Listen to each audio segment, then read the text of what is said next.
Bueno, y los ex colaboradores del ex presidente Sebastián Piñera se reunieron junto a la ministra Javiera Toro para entregar una propuesta para la reconstrucción tras los incendios. Y vamos a conversar sobre eso con el ex ministro Jaime Belolio. ¿Cómo está, Jaime? Buenos días.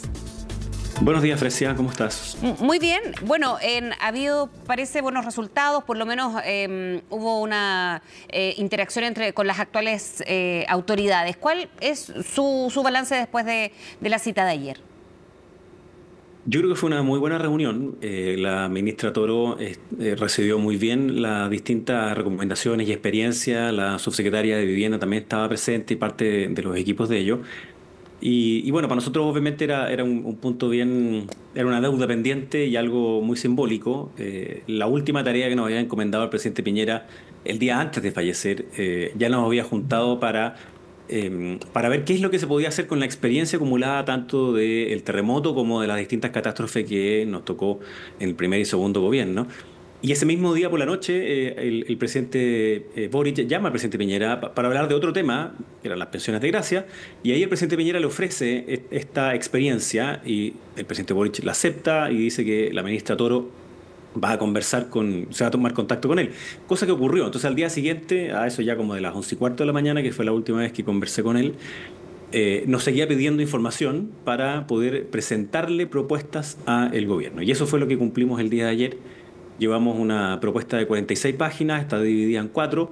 Tiene una primera parte de ideas fuerza, luego un diagnóstico que el nuestro se hizo a través de sistemas computacionales, digamos, tanto de Europa como de la NASA, y luego después ya unas medidas concretas y por supuesto un costeo, porque si no, no habría pasado por el filtro del presidente Piñera, y nosotros llegamos a 742 millones de dólares, en un plan que, si lo resumo muy brevemente, son tres cosas fundamentales. La primera es la reconstrucción, evidentemente. Y esa reconstrucción son tres cosas distintas también, porque veíamos las mismas imágenes de las 7.100, 7.200 viviendas.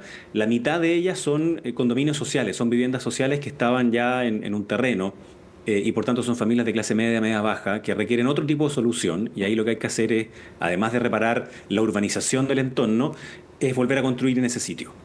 En segundo lugar, está la radicación de algunos campamentos que llevaban mucho tiempo. Por ejemplo, Manuel Busto, que lleva 10, 15 años algunas personas allí, que de nuevo también tiene una tarea muy importante del MOP en vialidad, en conectar agua potable, en conectar agua lluvia, alcantarillado, etcétera. Y en tercer lugar está la erradicación y por tanto que hay que relocalizar a algunas personas que estaban en los lugares más peligrosos, en donde no queremos que se vuelva a asentar más familias, porque evidentemente puede ser fruto de otra catástrofe. Entonces ese es el primer punto. Lo segundo tiene que ver con cómo se acelera el proceso. Nosotros creemos que a finales de febrero tiene que estar el plan del gobierno, al menos en sus dimensiones generales. ¿Por qué?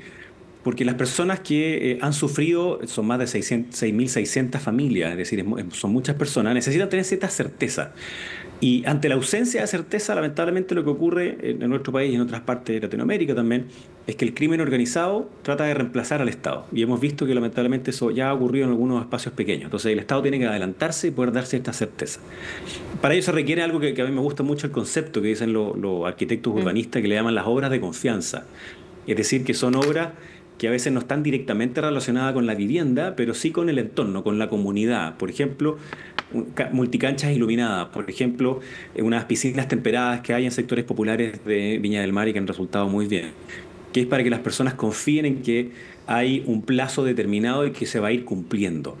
Entonces, ¿cómo hacer que esa burocracia sea lo más pequeña posible? Por supuesto, cumpliendo la ley. Y ahí hay un aprendizaje que se le entregó al gobierno, que es que si puede ser necesario al inicio tener como un macro coordinador, un delegado, etcétera, para hacer la estrategia, pero una vez que hay que ejecutarla, que es la parte más difícil, es muy importante fortalecer la institucionalidad que ya existe. Déjame traducirlo en sencillo.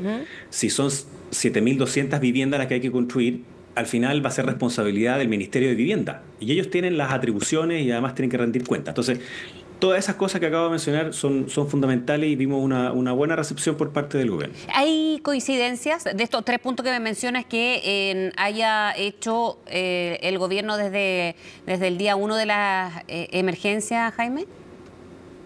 Sí, la verdad es que nosotros vimos que habían varias herramientas que se presentaron que ellos ya habían visitado o tenían en mente. De hecho, había parte del equipo que llevaba mucho tiempo trabajando en el Ministerio de Vivienda. Son de esos funcionarios públicos que trascienden los gobiernos. Entonces, esa experiencia acumulada también es muy, muy importante. Lo que sí tratamos de hacer nosotros era agregar otras cosas adicionales. Entonces, por ejemplo, estuvo el exministro Juan Andrés Fontaine, quien presentó cuál fue el plan de, llamémoslo así, reconstrucción de las pymes, de lo productivo de esos sectores medios, bajos y bajos, porque obviamente es fundamental para la reconstrucción del país después del terremoto, eso fue clave. Entonces hay distintas herramientas que se probaron en esa época y ahora también en la pandemia, entonces que pueden ser buenos mecanismos. En el aspecto social, la ex subsecretaria Valladares, por ejemplo, mencionaba la idea de hacer un IFE de catástrofe, porque aquí hay familias que perdieron literalmente todo, entonces que sean 3, 4 meses en donde puedan tener un IFE familiar para poder sostenerse durante estos meses. Yo creo que es una cuestión que obviamente puede ser relevante. Quizás esas son herramientas que todavía no habían explorado, pero en las otras había cierta coincidencia y yo diría que fue, salvo algunas cosas que pueden ser más políticas, el gobierno mostró una muy buena disposición, pero hay una cosa que es clave, que es que la responsabilidad de llevar adelante todas estas medidas y de ejecutar es del gobierno. Entonces ellos son los que tienen que tomar las mejores decisiones de acuerdo a lo que ellos crean. Y hasta ahora, su balance de cómo ha enfrentado el gobierno la emergencia. Bueno, yo creo que es un poco demasiado pronto para hacer esa evaluación.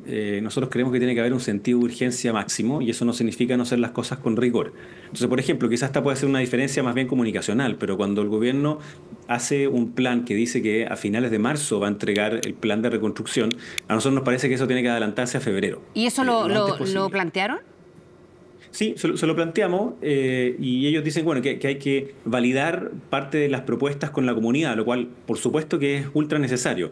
En nuestra impresión eso tiene que hacerse a medida de que se va haciendo el plan, porque es más relevante todavía dar esa certeza de los tiempos, de lo que se va a hacer, por ejemplo, en la relocalización, en la radicación de algunos de los campamentos, en la urbanización de otra. Es decir, es dar la mayor tranquilidad posible a la mayor cantidad de personas posible. Y obviamente que eso se tiene que ir validando con los municipios, con las comunidades que estaban organizadas, pero también con personas que son muy vulnerables y no estaban organizadas. Entonces se necesita ese empuje por parte del propio gobierno. Y ellos lo tienen súper claro, o sea, en eso es completamente compartido.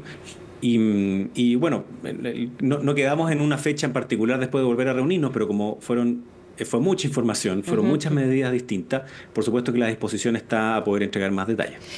Ahora, y en otro tema, pero relacionado a uno de los puntos que mencionaba y que tenía que ver también con temas de seguridad y sobre todo enfrentados ahora a una emergencia. Jaime, ayer se conocieron las actas del COSENA del 5 de febrero y el Ejército reconoce que no están entrenados para el orden público. Es una idea que ya ex jefes del Ejército precisamente habían argumentado, ¿no? ¿Cree que es una resistencia quizás que viene de la institución, por ejemplo, por si se aplica en estados de excepción, que habría, porque se habló también de capacitarlos precisamente para tomar una idea o una medida como esa?